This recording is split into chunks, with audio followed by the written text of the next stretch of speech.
Well, 1st of March, and we had snowfall last night. Actually around 2 o'clock in the night I was awoken with torrential rain outside, so bit of a surprise then to get up at 6:30 to snow.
I'm working from home today, and I just it's 3 o'clock in the afternoon, and I just came out with a cup of coffee and a cookie, homemade chocolate chip cookie, and just to take a look at the hives here.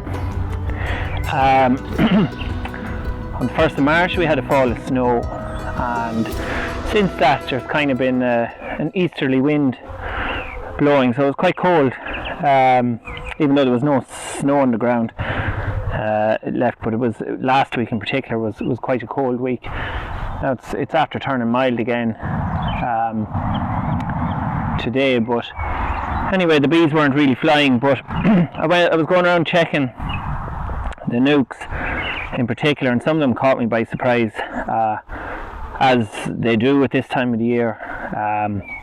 They had gone quite light, so I decided just to give a few of them a sugar feed. So I'm just coming out now to check how that's doing. So on Thursday and Friday I fed some of them with sugar, so of last week. It's now Monday today, so just check them and see how they're getting on, and whether they might just check whether they might need another feeding.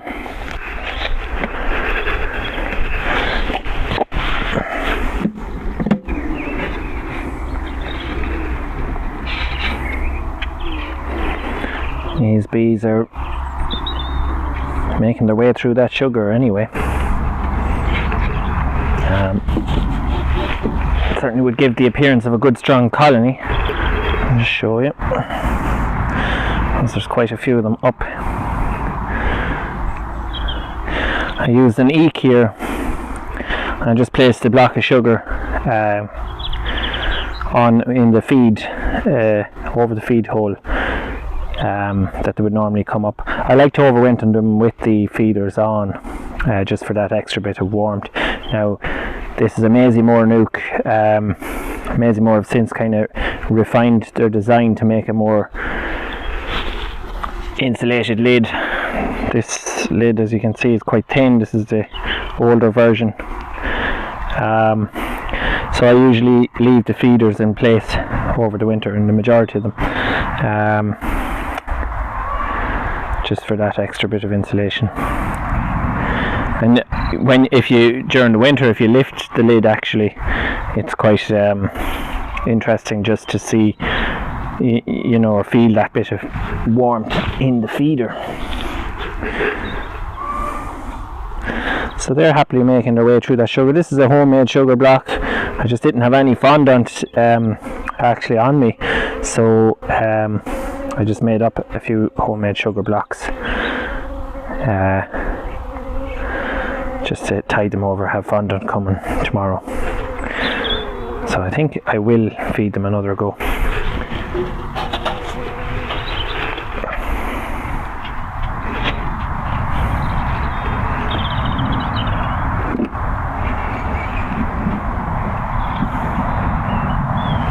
But that shows you the importance of monitoring your colonies. No matter what you think. These nukes, these are late, nukes that were made up late. There's two over there, and a few more down at the other end. And so I'll check this one here.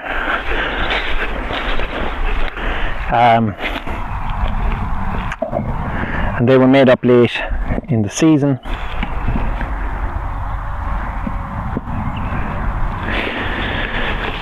And I fed them well, or so I thought. But I mean, obviously the queen, just being so late in the season, spent her time then building up brood. So you can see I just packed the feed and this one into the feeder. I didn't have a spare eek to go on, but they're up there and they're happily chewing through that sugar. There's a bit of mould there that'll be washed out. That's just for syrup residue was left. But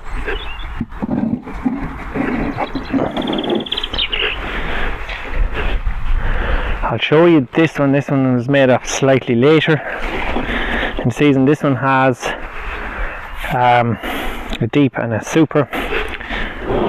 It's in a Payne's nuke.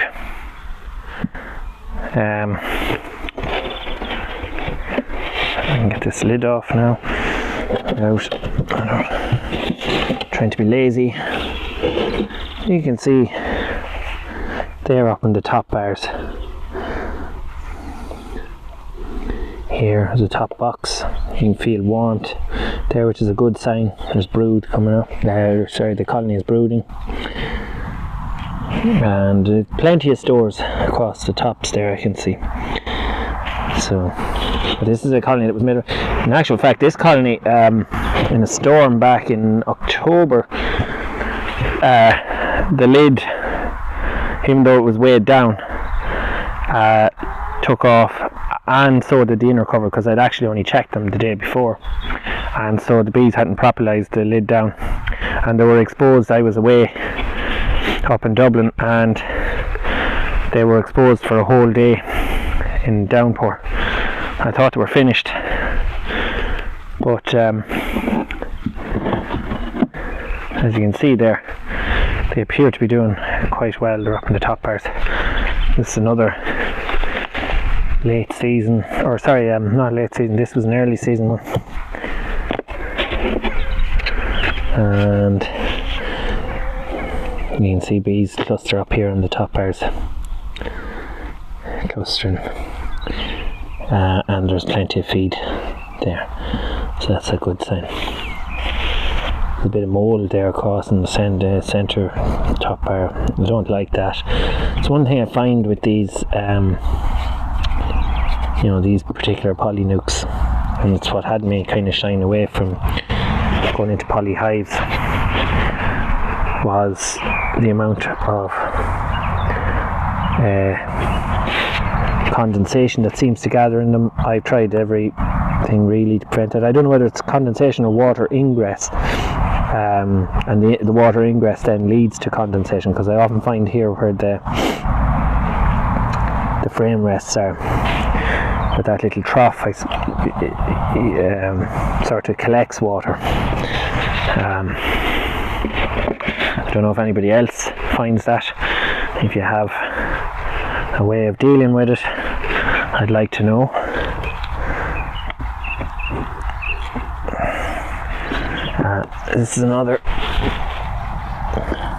This one here is another sort of made earlier in the season. You can see this is really what I like to be seeing when I lift, the lid.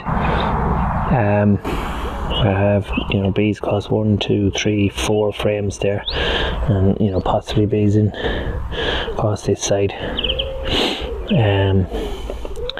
Leaving this one only really without bees. And you can see that there is plenty of stores up along the top ridge there of all those frames, and there's even here in the brace comb, there's still stores left, so they are doing fine. And if I was to heft them now, I'd feel a bit of weight there in that box.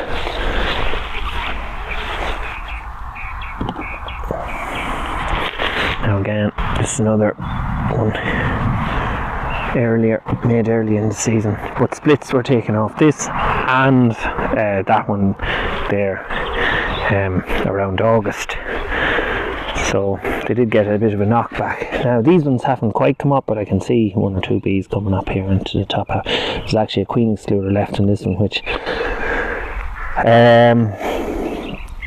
is sort of not really the practice, but I do it in the majority of cases, and to be quite honest with you, I've never really had a problem. So I do notice the bees obviously don't come up into the supers until maybe later in the season, as opposed to one where you take the queen excluder off. They do come up earlier, say around February time. They might make their way up into the super and then cluster there.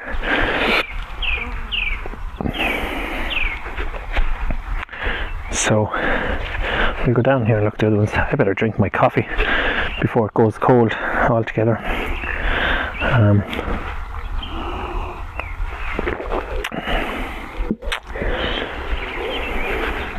So there's a bit of flying still going on. A bit of flying still.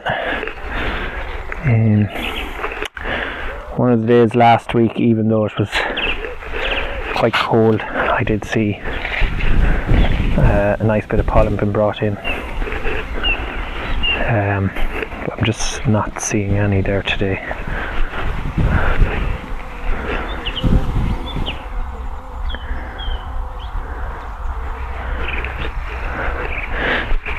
Now, this nuke here was acting strange about 2 weeks ago. Back in October, I don't really like to open colonies after September if I can avoid it. But late in October, this one, I did note, if you hold your hand over well, this is how I judge it anyway, and I'll show you. If I hold my hand over the top screen, you can see that there's very little bees there now. Well, actually there's some warmth there. But I did see 2 weeks ago a drone come into this colony. That's not a good sign. There's very few bees there, but now I am feeling heat there, which is seems to suggest that there's a bit of brood rearing going on. But I think the queen here in this particular one might have, something might have happened to her late in October. This colony just started acting a bit strange, and I did have a quick peep into them and I actually couldn't see any brood. It'll be unusual now for a shutdown kind of late October. Now they were bringing in reams of ivy pollen and so on, so you know, and I just couldn't see the queen at the time, so I think, and again, you know, don't like to leave a colony open too long, so I think there may be an issue with that one. As I said, 2 weeks ago there was a bit of strange behaviour. I was going to delve into it, and then last week turned quite cold, so I didn't. But because ultimately, if there was something wrong at this stage, I may have, you know, if it was down to a queen failure, I may have joined them up with this nuke here just to put some extra bees in this one. But I mean, this colony doesn't really need it. You can see they've come up into the top box already here, and I know there's a queen excluder still in this one, but they're up there and I can feel a great bit of heat there. So, you know, bees along the top here, you know, so that's a good sign. But I don't like to waste bees either, so if they're there, I do want to amalgamate them. And plus, if there is drone laying workers in here now, it's going to destroy the bit of comb that's in there. So this row of nukes here, I fed 1, 2, 3 of them. The camera is resting on one of those 3. But I just wanted to show you here the indents in the roofs. These are used for when you're stacking the boxes. You can, the feet at the bottom of the nukes will sit into these little indents. I don't really know if they serve a real purpose, but anyway, they're there and they collect a bit of water, which at this time would be sort of warm in comparison to water out in the land. And so you'll often see bees coming this time of the year to collect water from these little indents where the water is collected. Now I'm going to look into these to see how they're getting on with their sugar, but just before I do, I'm going to enjoy the rest of my cookie and my coffee before my coffee gets any colder.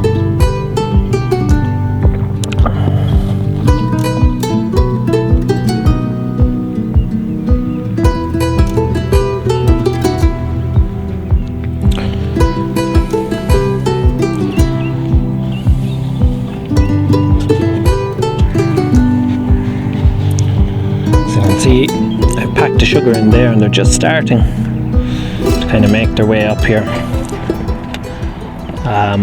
If I poke at this, you can see the bees there. So they are doing okay. Oddly enough, this one and the one beside it were quite light, but you know, feel quite light when I heft them, but at the same time they haven't been showing that much interest in the sugar that I have fed them.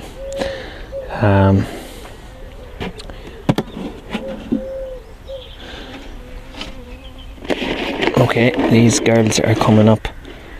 They are showing a bit more interest than they were last week or on Friday.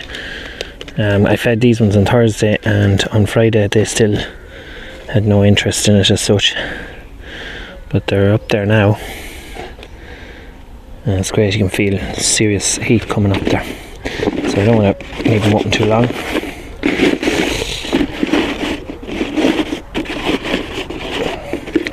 Now these 2 nukes here,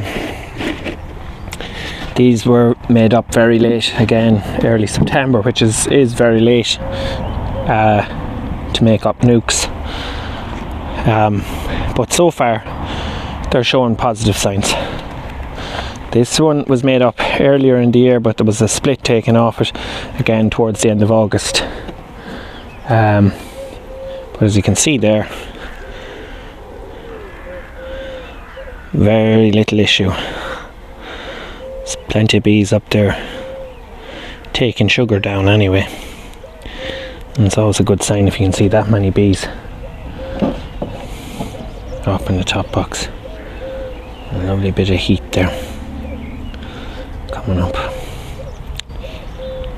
So I'm happy to see this, but I do think they will need more feed, because nothing's really in flower yet.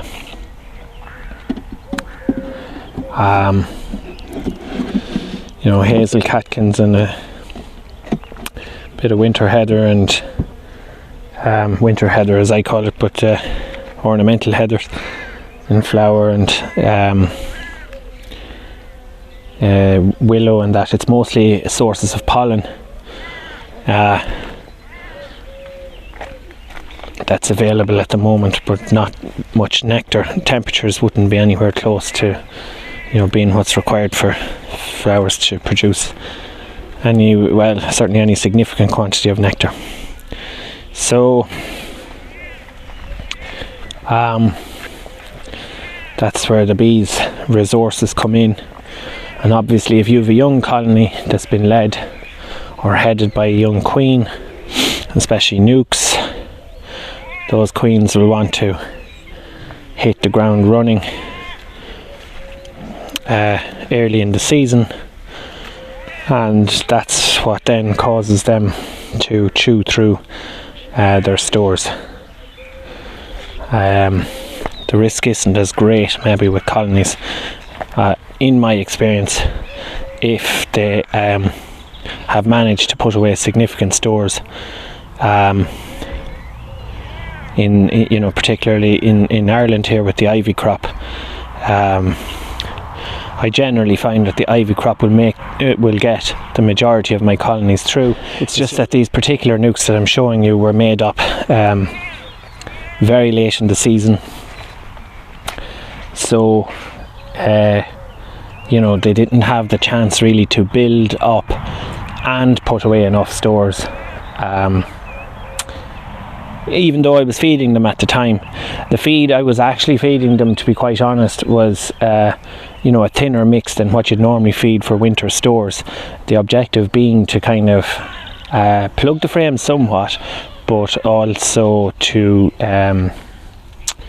encourage the queen to continue laying, to build those nukes up. So I suppose it was sort of, you might say, a double-edged sword for them potentially,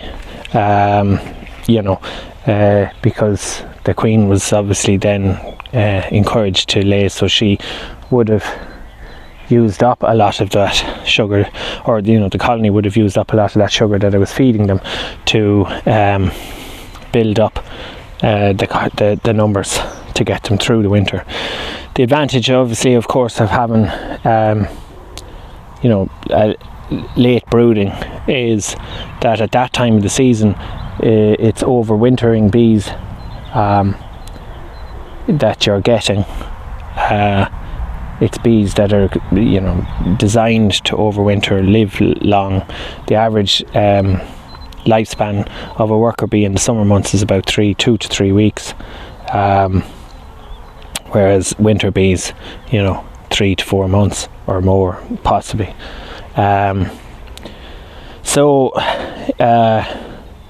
It's that's where the benefit of that is, but obviously then they need that extra bit of watching, and so hence the reason that I am now feeding them. Yeah, so that's it for today. Thanks for watching my videos up to now, and to all my subscribers so far, thank you very much. The aim is to try and regularly post videos. I've said I'll try and get a video out every week, but that may not always be possible, so maybe I'll change that to regularly trying to get out videos. If you like the videos, please like and subscribe and all of that. It helps me out. yeah, and you might share with other beekeeping friends that you have, that if you think they might be interested in watching the videos as well. And if there's anything in particular, any questions or anything you'd like discussed in my videos, just leave a comment, and I'll certainly do my best to either respond to that comment or make a video about it. We'll see, and we can all learn as well. Okay, thank you.